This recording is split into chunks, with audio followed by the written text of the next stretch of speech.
I don't remember the last time I felt this amount of fear. It was 3:30 a.m. when we got the call. The body of a young woman had been found on the side of the highway. We weren't even close to the address given, but we were close enough to hear the news helicopter hovering overhead. The dispatcher gave us the description of the car and off we went. When we arrived, the crime scene was already swarming with officers. There was a young female reporter from the local news station standing by to get the details. And there he was, our killer.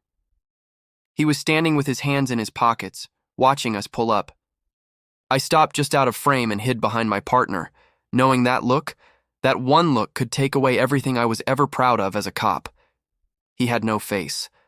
Where his face should have been was a grotesque mask of what looked like melted candle wax.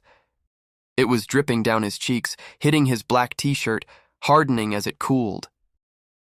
What was once a handsome face was now an unrecognizable mess. I remember thinking how poetic justice would be if this guy was a burn victim. If the irony of him not being able to see the irony of the situation would be too much for him to handle. But I knew better than to jump to conclusions. So I played my part.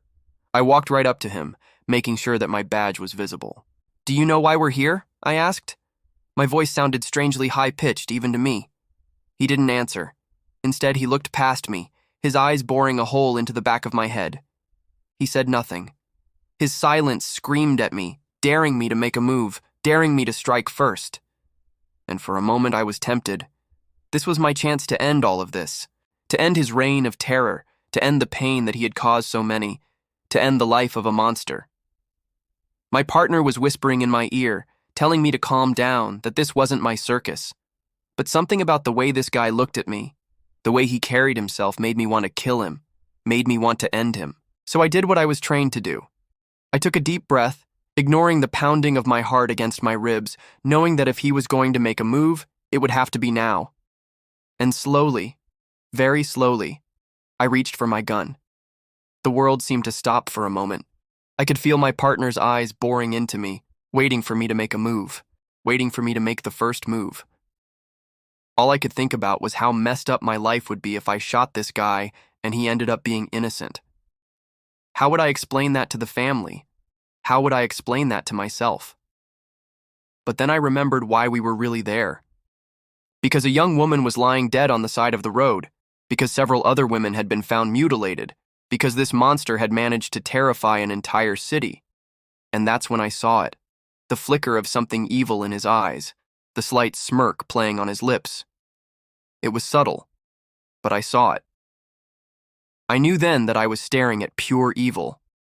He made the first move.